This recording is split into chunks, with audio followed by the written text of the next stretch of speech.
tiempo ahora de mirar a los mercados y lo vamos a hacer de la mano de Jay Pelosky. Él es el fundador y es el director también de TPW Advisory. Le saludamos ya.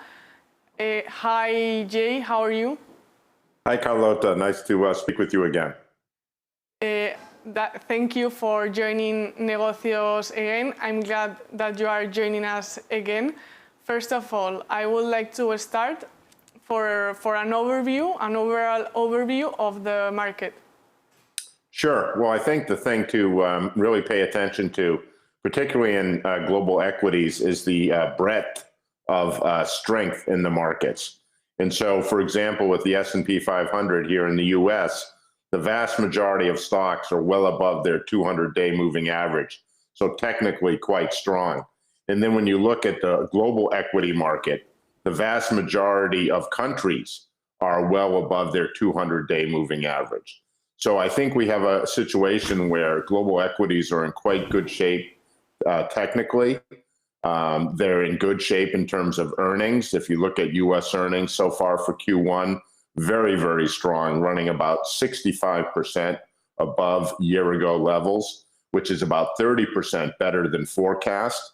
And interestingly, it's the same story over in Europe, where earnings are growing about 45% year over year and about 20% ahead of expectations. So even with all the lockdowns and the negative headlines in Europe, companies are able to generate earnings that have been pretty surprisingly strong. And so when you have a situation where both growth in terms of tech stocks, if you look at the earnings in the US tech companies, the big companies in the past couple of days, the cash flow has been absolutely tremendous. And therefore companies have a lot of money to either pay dividends or to invest in new efforts or to buy back stock. So you have a situation where growth stocks are in pretty good shape, and then value stocks. So think about financials, energy, sectors like that, which have not done well over the past couple of years, now also participating in an up move.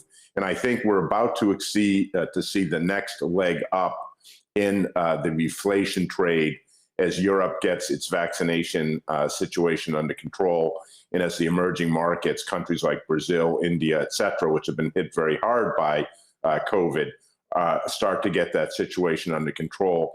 I think the next step in the markets you're going to see are gradually rising interest rates, both in the US and Europe. I think, for example, the 10-year Bund, the German Bund, could trade above zero by the end of this year. Right now, it's minus 25 basis points.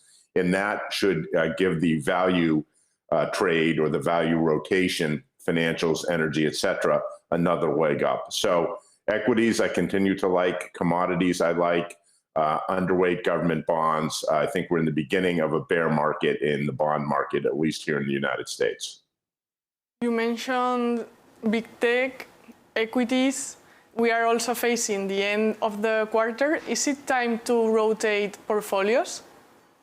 Well, I think I've been a big fan, really, for the last 6 months of being overweight the non-U.S. equity markets. So first of all, in a broad global asset allocation, I work in the global multi-asset space and provide model portfolio delivery to my clients. So in that model portfolio, we're overweight equities, overweight commodities, underweight bonds. Within the equity piece, we're overweight the non-U.S. markets, particularly Europe, Japan, parts of the emerging markets. We're overweight small caps versus large caps, and we're overweight value versus growth. So again, the financials, the energy, materials, et cetera. And then we also have quite a significant thematic weighting, particularly around climate, cybersecurity, and fintech. Okay, I will note down those priorities when investing. And also, I would like to talk about last Powell's speech. Inflation is again growing.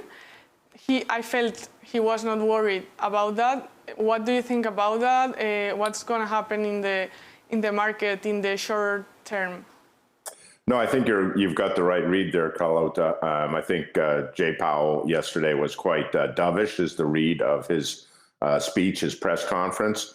And I've been of the view for the past several months that we don't need to worry about inflation.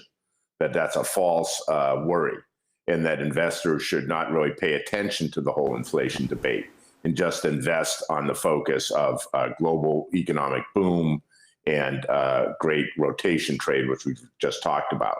So in the near term, I think the Treasury market, which was badly mispriced at the turn of the year, 10-year U.S. Treasury yielding less than 1%. Now it yields 1.65%. That's much better. The market has accepted the idea that we're going to have unbelievable growth numbers, higher inflation numbers, and is looking through that as transitory. That's really the key question.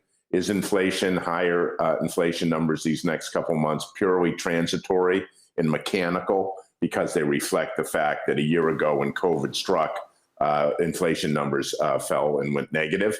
So once those numbers fall out of the year-over-year calculation, which will be in June and July and August, I think that's the period of time when the market is going to focus pretty intently on whether inflation is transitory or not. It's also the same time where people expect the Fed to start talking about tapering, perhaps at the Jackson Hole meetings, which are held in August. And so I think that period of time is going to be fairly crucial. But for now, in the near term, you asked about the near term, I think the markets have a pretty open runway to continue to go higher, particularly in the equity space, and also perhaps in bond yields as well. So we will look at June or July, we will look at the summer, and we will keep an eye on the inflation, but also another speech we have to talk about, Biden's speech. He said more investment, investment, and also he's gonna tax big corporates and also wealth people. What do you think it's gonna be the market reaction?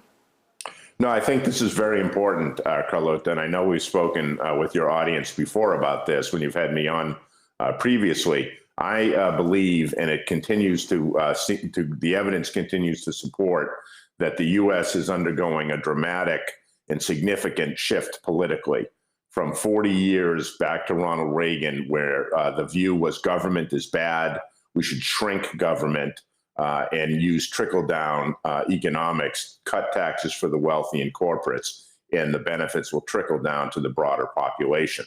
I think it's now pretty well understood in the United States that that policy mix was a mistake. It does not work, and therefore the U.S. is embarking on a very different political path and economic path, a path of a much more activist government, and you can see, interestingly, that it's quite popular.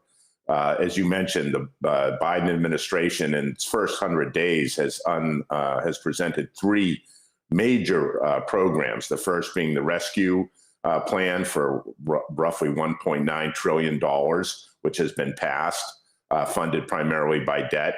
The second is the jobs plan, $2.5 trillion, which is going to be funded primarily by increases in corporate taxes. And then the one just last night, the family plan, roughly, I believe, somewhere around $1.8 or so trillion to be funded primarily by taxes on the wealthy. The interesting thing, Carlota, is that all of these programs are very popular politically. They all poll with 65 to 75% approval across both Democrat and Republican groups. Much more popular than President Biden himself, who has a 52% approval rating in his first 100 days. That reflects the polarization in the U.S. Electorate between Democrats and Republicans. But to me, the point is the Biden administration believes in going big. It believes in going fast. It sees huge challenges, COVID, climate, inequality, and it sees cheap money as an opportunity to work to address these issues and change the outlook for the United States, not only in the immediate near term, but over the next several years. And importantly, the Fed supports and agrees with this in terms of wanting to let inflation run a little bit hot, which means that it's unlikely that the Fed is going to step in and kill the recovery by raising rates. So I think we have several years of very strong growth ahead of us in the United States. Yes, he said it's time. The United States are ready to take off. Last question, Jay.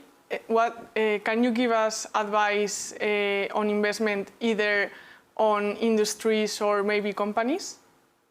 I focus primarily on ETFs, Carlota, so I don't really look at company-specific opportunities. I focus more on global asset allocation and thematic investing. I think really the opportunity, as I see it, is that the asset allocation is pretty well set. You want to be overweight equities, you want to be underweight bonds, particularly government bonds, you want to be overweight commodities. I think we're in the early stages of a strong upcycle for the commodity sector, which has done very poorly over the last decade. So that's your big asset allocation. You want to be overweight the non-US markets, value, small caps, as we've already discussed. Where the interesting opportunity lies and where I think people should pay attention is in the thematic investing opportunity, particularly around climate. The countries, when President Biden hosted his climate summit, the number of countries that increased their targets in terms of lowering carbon emissions by 2030 were a significant number of countries. And so I think investors can understand for the next decade, there's going to be tremendous amounts of money and intellectual capital, what I call the COVID speed model, global intellectual and financial capital focused on a single issue leads to multiple vaccines in an unprecedented amount of time, 1/10 of the time it's taken historically. That model is now shifting to climate.